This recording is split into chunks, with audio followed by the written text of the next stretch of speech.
Hello everyone and welcome. I am Vaibhav Kure, presenting our work on automatic generation of debug headers through black box equivalence checking.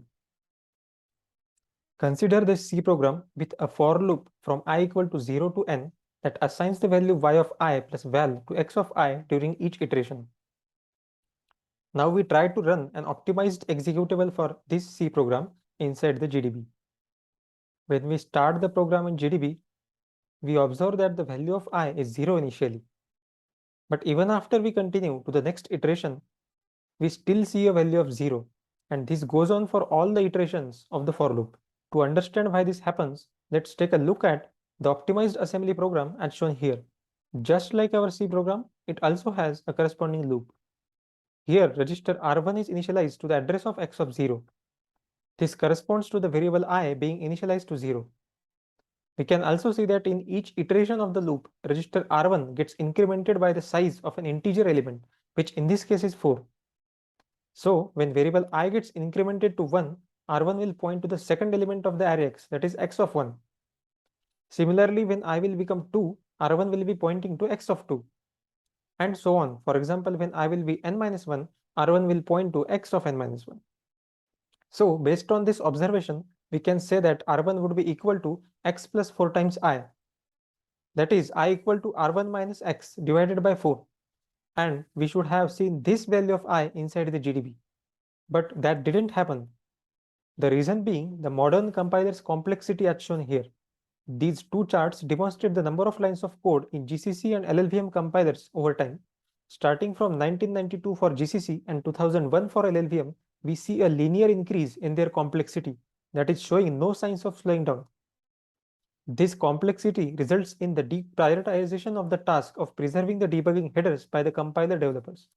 Hence, the compiler is unable to persist the relation of variable I in terms of registers in the assembly program. And this is the problem we are trying to address. That is the problem of incomplete or incorrect debugging info for optimized assembly programs. As the complexity of manually maintaining the debugging information in the presence of optimizations is very high, our approach tries to automate this inference through the use of a black box equivalence checker. A black box equivalence checker is a standalone tool that takes two inputs, a source program and a machine code generated by a compiler. Without the knowledge of the individual transformations applied by the compiler, it checks for the functional equivalence of the two input programs. And if they are found to be equivalent, it outputs a formal mathematical proof consisting of two parts, one correlations and another invariants. As an example, let's consider the C source program and the assembly program we were looking at. If we pass these two programs as input to the equivalence checker, it will try to find the proof of equivalence and will output correlations as shown here. For example, let's take a look at the correlated PC pair C0, A0 where the functions begin. When a transition from C0 to C2 happens in the source program, the corresponding transition from A0 to A4 happens in the assembly program. And they both reach to a state C2, A4. Similarly, when there is a transition from C2 to C3 to C2 in the source program, the corresponding transition A4 to A6 to A4 happens in the assembly program, and so on. So in this correlations figure, each node represents a PC pair, while each edge represents running those instructions at the specified PCs. As a part of the equivalence proof, equivalence checker will also output the invariants present at each correlated PC pair. For example, one of the invariants produced at the correlated PC pair C2, A4 is as shown in the table, that is x plus 4 times I equal to R1.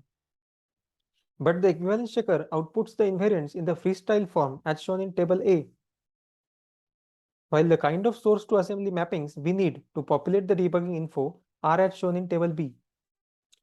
So to convert these equations from one form to another, we use linear algebra techniques, the details of which are in the paper. Also note that the equivalence checker typically minimizes the number of correlated points to simplify the proof generation process and thus would typically correlate only the loop heads in the program as shown here. So the invariants produced would be available only on these correlated PCs. But since our goal is to fill in or fix the missing or incorrect mappings of source variables inside the debugging info, we need to find the mappings over the whole range of PCs in the program where they will be valid. Thus, we try to spread these mappings throughout the program to as many PCs as possible through a technique called data flow analysis, the details of which are in the paper. So this is the overall workflow for our tool. We first pass the source code and the optimized machine code to the equivalence checker, and use its output, that is the correlations and invariants, to perform some linear algebra techniques over it. That gives us the mappings of source variables in terms of the assembly counterparts. And finally, we perform data flow analysis to spread these mappings to as many assembly PCs as possible, and at the end update the executable with the new debugging info. We show significant improvements in the debugging headers of the executables generated by three different compilers. That is 73% for Clang or LLVM, 75% for GCC, and 12% for Intel C compiler. We demonstrate these improvements on programs taken from the test suite for vectorizing compilers, that is TSVC. For more details, you can refer to our paper accepted at CGO 2022. Thank you.